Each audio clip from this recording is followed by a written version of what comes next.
Hello, everyone, and welcome to Background Interview, the show that you can enjoy while you're busy commuting, tidying up your house, or just relaxing with a cup of coffee. I'm Lily, your host, and this is the channel where we bring extraordinary guests from the pages of history and literature right into your ears. Thank you all for tuning in.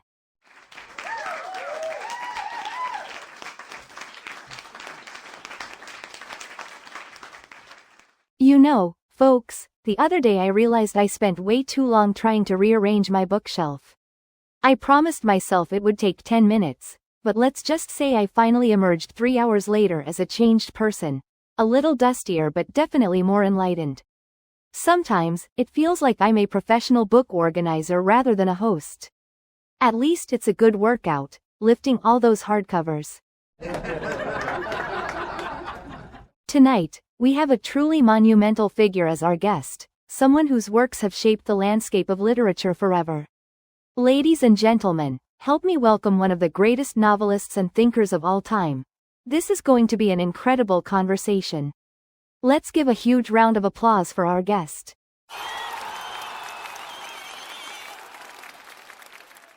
Good evening. I am most honored to be here today. Thank you for receiving me so warmly.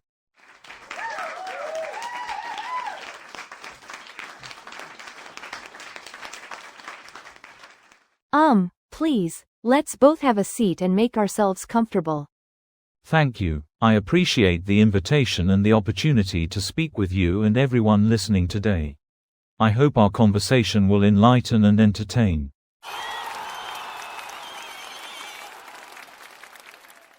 Before we get deep into your life story, I'd love to share a funny anecdote I heard. I was told that, back in your day, some found you so immersed in writing you sometimes forgot to eat for an entire day.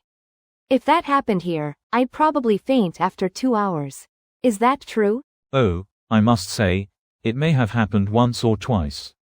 Indeed, when inspiration strikes, time seems to evaporate. It's quite humorous in retrospect but not recommended as a daily routine. Alright, let's dive in. I'd love for our listeners to learn more about your background. Could you share your early life story?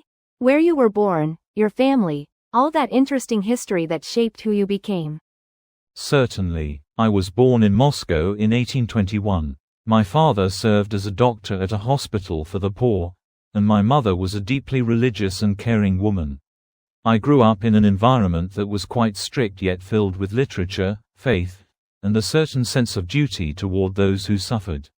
Later, I attended a military engineering institute in St. Petersburg, where I studied engineering, but my passion for writing took hold even in those days. At around the age of 23, I published my first work. Over the years, life's turbulence took me through some difficult paths, including political intrigue. For a while, I was part of a group that discussed ideas considered seditious at the time, and I was imprisoned and sent to a labor camp in Siberia. That experience shaped my philosophies on human suffering, redemption, and faith, major themes that would later permeate my writing. Returning from exile, my life was marked by literary endeavors, familial hardships, financial struggles, and periodic health issues such as epilepsy, which affected me physically and emotionally. Despite these challenges, my commitment to exploring profound moral and spiritual questions in my novels became unwavering. My upbringing and experiences, especially in Siberia, taught me empathy for the downtrodden, a deep introspection about moral responsibility, and a profound conviction in humanity's capacity for both sin and redemption.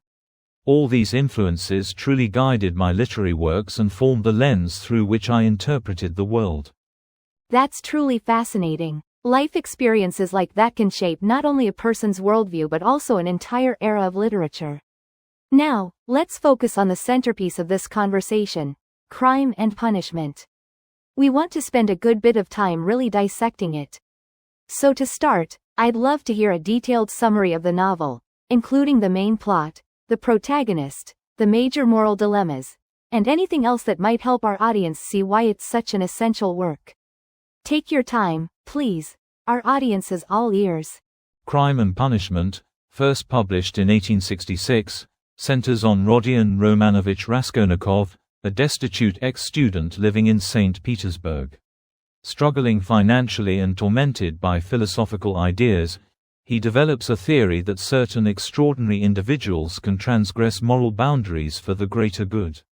In his mind, he likens himself to these exceptional figures, someone who might have the moral license, or indeed the moral duty, to eliminate a harmful person if it would serve a higher purpose. Under the weight of poverty and a sense of desperation, Raskolnikov murders a pawnbroker, a woman he believes exploits the poor. Tragically, he also ends up killing her innocent sister who arrives unexpectedly on the scene. The novel delves into Raskolnikov's psychological torment as he wrestles with guilt, alienation, and fear of being discovered. We witness how he isolates himself, unable to confess yet incapable of finding peace. His mind oscillates between rationalizations for the murder and crippling remorse.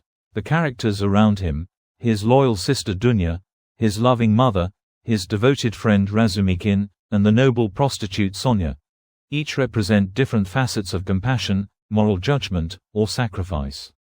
Detective Porfiry Petrovich, with his probing intellect, becomes a central figure in guiding Raskolnikov towards self-awareness. Over the course of the novel, Raskolnikov realizes that his so-called extraordinary man theory is deeply flawed. He cannot escape his conscience, and the moral burden of his crime leads to spiritual anguish. Ultimately, he confesses and is sent to a Siberian prison. There, through suffering and the redemptive power of Sonya's love and faith, he begins a slow, painful process of moral and spiritual regeneration. Thematically, Crime and Punishment interrogates the boundaries of morality, the weight of conscience, the psychology of crime, and the possibility of redemption through suffering. It also confronts social issues, poverty, desperation, the nature of injustice, and presents an intimate journey into the human psyche. By the end, the novel gently suggests that redemption is attainable, but not without deep introspection, faith, and human connection. In many ways, it serves as a meditation on the dangers of unchecked rationalism, the necessity of empathy, and the communal obligations we hold to one another. This is why it remains so relevant, because its themes cut across time and geography, speaking directly to our moral core, our struggles with guilt and justification, and our pursuit of compassion and understanding. Many readers have found that the novel mirrors the complexities of their own moral conflicts, albeit in less dramatic forms, and that is precisely why it has endured as a timeless masterpiece. That is an incredibly thorough summary, and I'm certain our audience is gripped just hearing you describe it. It's one thing to see an outline of Crime and Punishment, but it's another to feel the intensity, the moral questions, and the desperation of the characters. Could you tell us about your inspiration in writing this novel? What prompted you to explore such dark themes and philosophical depths? Inspiration is seldom a single lightning bolt. In my case, the seeds were planted by the social realities I observed: rampant poverty, the growing sense of nihilism among some of the younger generation, and a philosophical climate that entertained radical ideologies. I found myself disturbed by a notion that was gaining traction: the idea that one could champion a moral or societal cause while dismissing personal culpability through what might be called higher reason. I saw young men struggling with destitution, alienation, and grand theories that lacked the grounding of compassion. Having endured poverty and trauma myself, I wanted to question that worldview. Additionally, my personal experiences, particularly my time in Siberia, made me contemplate the nature of suffering and redemption. I was forced to re-examine my own beliefs about morality and faith, seeing firsthand how people under extreme duress either found hope or surrendered to despair. Thus, the central conflict of Crime and Punishment sprang from a blend of philosophy and lived experience. Of course, my earlier writings also displayed a fascination with the complexities of human psychology. I believed that the greatest dramas unfold within the human soul, especially when confronted with profound moral decisions. So, the novel emerged from deep empathy for those who suffer, combined with a stern warning against rationalizing cruelty. As for Raskolnikov's character, He represents that dangerous mix of intellect, desperation, and moral confusion. He's not a monster in a traditional sense. He's a misguided man who believes, for a moment, that he's above moral law. That tension between arrogance and vulnerability created the space to explore the idea that true salvation lies not in intellectual constructs but in genuine compassion and acceptance of responsibility for one's deeds. The inspiration was ultimately a moral exploration. What happens when someone tries to place reason above empathy? What do we forfeit when we treat human life as an abstraction? The answer, as I discovered, is that we lose ourselves, and only love and accountability can guide us back. That's the core reason I delved into these themes with such intensity. You know, the complexity you've laid out is astounding. And it's mind-blowing to think about how revolutionary these ideas were in your era. Let's talk about the social impact. How was the public reaction at the time? Did people get upset or find it too grim? Or was it embraced as a profound commentary on Russian society? The reception was as tumultuous as one might expect for a work that deals so directly with murder, guilt, existential dread, and moral philosophy. Some critics hailed it as a masterpiece of psychological realism and praised the novel's deep empathy for the suffering. Others were disturbed, even scandalized, by the rawness of the crime and the unflinching look at poverty and despair. Yet I will say that over time, many came to see it not merely as a grim tale but as a profound spiritual exploration, a call for compassion and moral responsibility. The reading public, especially young intellectuals, were both fascinated and shaken by the notion that a brilliant mind like Raskolnikov could justify murder on philosophical grounds. It forced them to confront the idea that intellectual pride without empathy can be deeply destructive.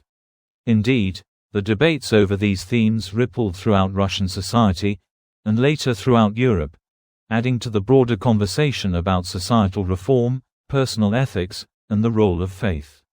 While some critics felt it portrayed Russia in too dark a light, many others believed that shining a bright lamp on societal problems was necessary for genuine progress. I recall readers who told me they felt both horrified and drawn in by the narrative, unable to look away from Raskolnikov's internal conflict.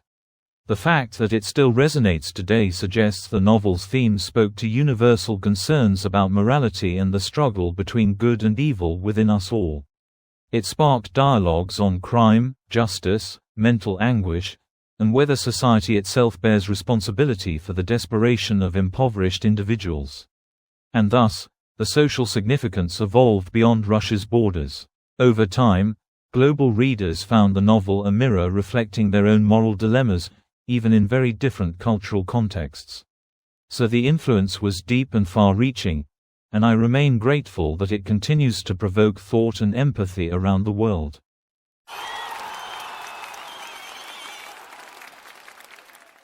That was an eye-opening conversation. Now, everyone, it's time for our question and answer corner, where we read questions sent in by our listeners. And we also invite some curious individuals from our live audience.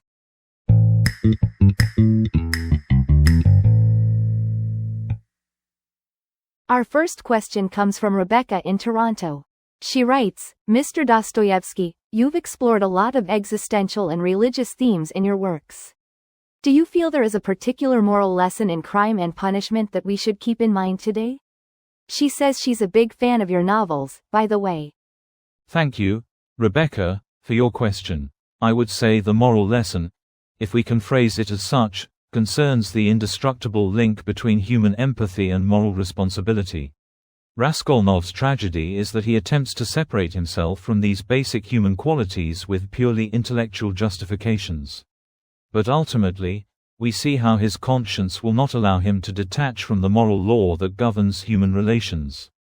In modern society, where we sometimes focus on individual success or rational objectives, we must remember that empathy is not a secondary virtue, it is the core of our humanity. We cannot reduce others to mere stepping stones or view them only as obstacles. So yes, the central lesson might be, when reason neglects compassion, we risk our very souls. Rebecca, I hope that answers your question. It's definitely something to take to heart. Now let's look at another message. This one is from Christopher in Dublin. He asks, your works often depict suffering as a path to redemption. In modern times, we sometimes reject suffering as something to be avoided at all costs. Do you believe suffering is necessary for moral growth? Very intriguing question, Christopher. Indeed, it is intriguing. I wouldn't say that we must actively seek suffering, but we do inevitably encounter it in life. When it arrives, how we confront it can be transformative. Suffering often breaks down the walls of our pride, our illusions of grandeur, and forces us to confront our vulnerabilities and interdependence. From that standpoint, suffering can open a doorway to deeper empathy, self-awareness, and ultimately redemption. But it is not the pain itself that redeems us. Rather, it is the willingness to grow more compassionate and humble in the midst of hardship that becomes redemptive. The lesson is, we need not glorify suffering, but when it visits, we can allow it to help us grow kinder, not colder. That perspective has so much depth to it. Thank you for sharing. Now, I'd like to turn the spotlight to our wonderful live audience. Does anyone have a question they'd like to ask Mr. Dostoyevsky?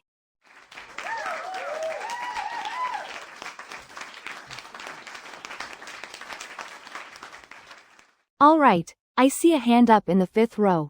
I'll come right over. Wow, I keep joking that I'm getting my daily steps in. Who needs a treadmill when you've got a lively audience, right? Hello there, would you mind telling us your name and question? Oh, hi. Nice to meet you, Martin. And what's your question? Oh, okay, that's great. So, this is Martin, and he says, you've spoken a lot about redemption. Do you believe genuine redemption is possible for someone who commits terrible acts, or do you think there's a moral line beyond which redemption is unattainable? Martin, I believe redemption is always possible, yet it requires profound honesty, a readiness to confront one's wrongdoing, and a willingness to accept the consequences. Genuine redemption is not a superficial apology or an evasion of responsibility. It's a transformation, often marked by humility and sacrifice. We see in Raskolnikov that his journey only truly begins once he confesses and acknowledges his guilt, setting him on the difficult path of remorse. I maintain that no one is beyond redemption if the heart is open to change, compassion, and genuine reconciliation with the moral law. Thank you so much, Martin. I hope that gives you a thoughtful answer. Any more questions from our audience? Yes, they're in the 7th row. I'll come on over once again. Maybe I'll officially register as an athlete with all this running back and forth.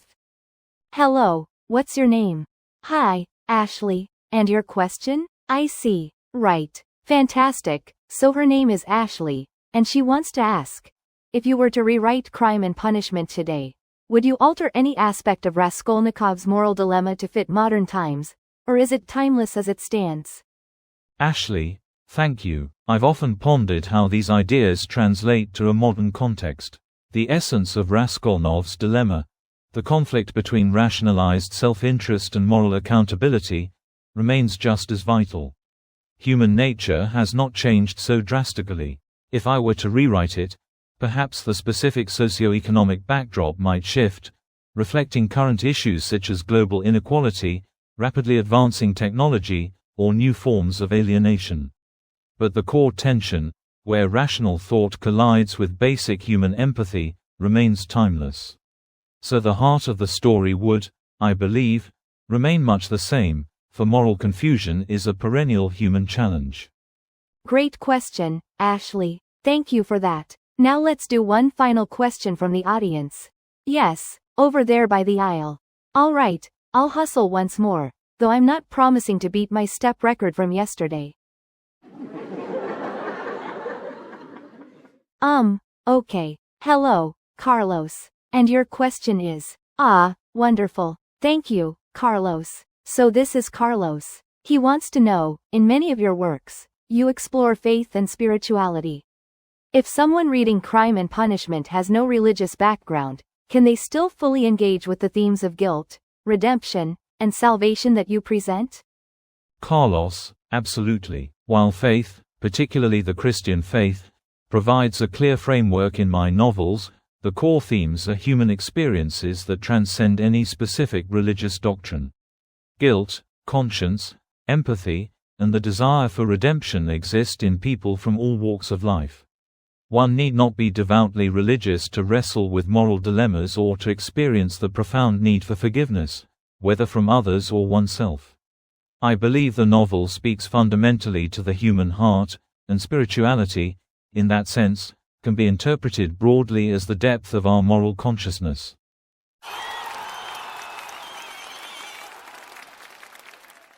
Thank you, Carlos, and thanks to all of you for these engaging questions. We appreciate your enthusiasm and curiosity. Let me rejoin our guest up here. That was fantastic. You all asked such thoughtful questions. I must say, it is invigorating to hear such genuine inquiries. Thank you, everyone, for your enthusiasm and for giving me an opportunity to share. We appreciate your time, too. Now, Mr. Dostoyevsky, if you don't mind, I have a few personal curiosities. First, which individuals or works have most influenced you, and how have they shaped your own writing or worldview? A challenging question, but a rewarding one. I have been influenced by the Bible, primarily for its moral and spiritual questions. I was also deeply touched by the works of such writers as Gogol and Pushkin, for their unique explorations of Russian life and psyche. Beyond Russian borders, I admired Shakespeare for his profound psychological depth and human drama. Each of these influences pushed me to probe the hidden corners of human motivation, to question the interplay between sin, guilt, redemption, and love. They shaped my belief that the written word can unearth the most secret parts of our souls, drawing us closer to essential truths. Excellent. Next question. Do you have any personal routines or habits you hold dear? Practices you believe fueled your creativity or helped you stay grounded? I've always been something of an early riser. Writing in the quiet hours of dawn, when the city still sleeps, offers a sense of peaceful focus. Additionally, I reflect daily, whether in meditation, prayer, or simply silent contemplation of human nature. And yes, I encourage time for reading beyond one's immediate circle of thought. Broaden the mind with history, philosophy, spirituality, whatever challenges your perspective. These habits anchor my thinking and consistently renew my inspiration. Thank you. The third question. What has surprised you the most about our modern age, now that you've had a chance to experience it briefly through this extraordinary situation? I find the speed of communication astonishing. Messages that once would have taken weeks or months to deliver now reach the entire globe in an instant. This has enormous implications, positive and negative. Positively, it bridges distances and fosters a sense of global community. Negatively, I see how it might feed a culture of immediacy, where depth of thought can be overshadowed by rapid reaction. Also, the sheer wealth of information is daunting. Sifting through it to find genuine wisdom is a new challenge. Still, it is exciting to see how humanity wields such transformative power. Wonderful insights. Next, if you could take one modern innovation back to your own era, what would it be?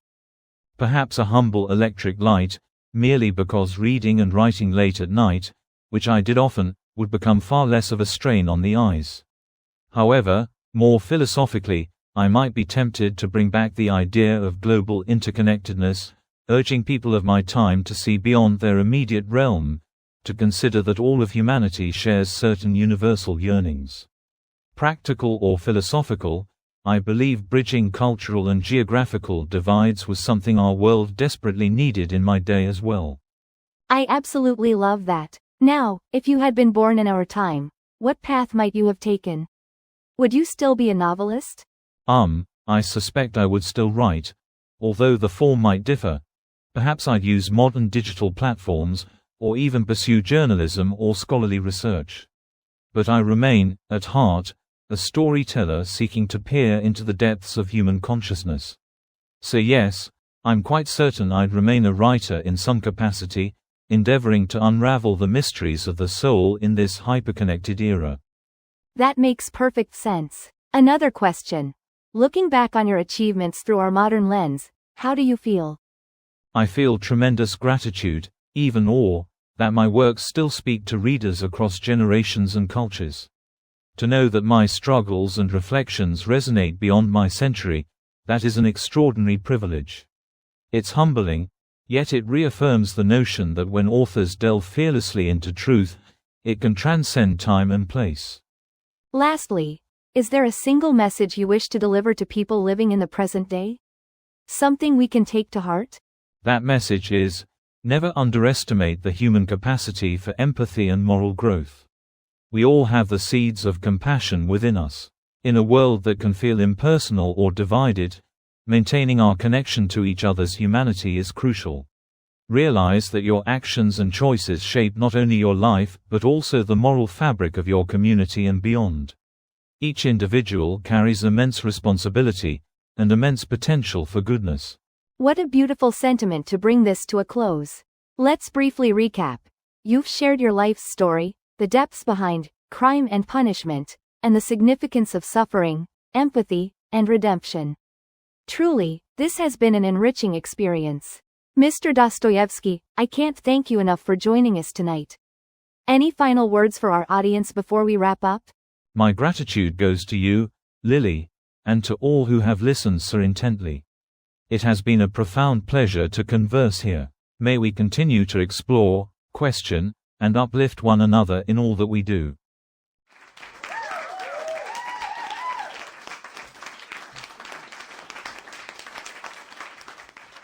Farewell, everyone. Thank you again for your warmth and curiosity.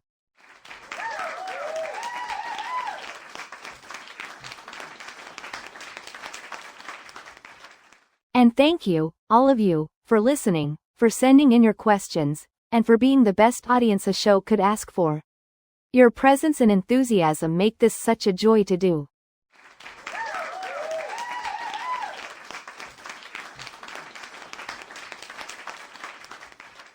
Before we sign off, remember, if you missed any part of this conversation or want to revisit Dostoyevsky's thoughts, be sure to check out our channel's podcast playlist, aptly titled, Background Interview.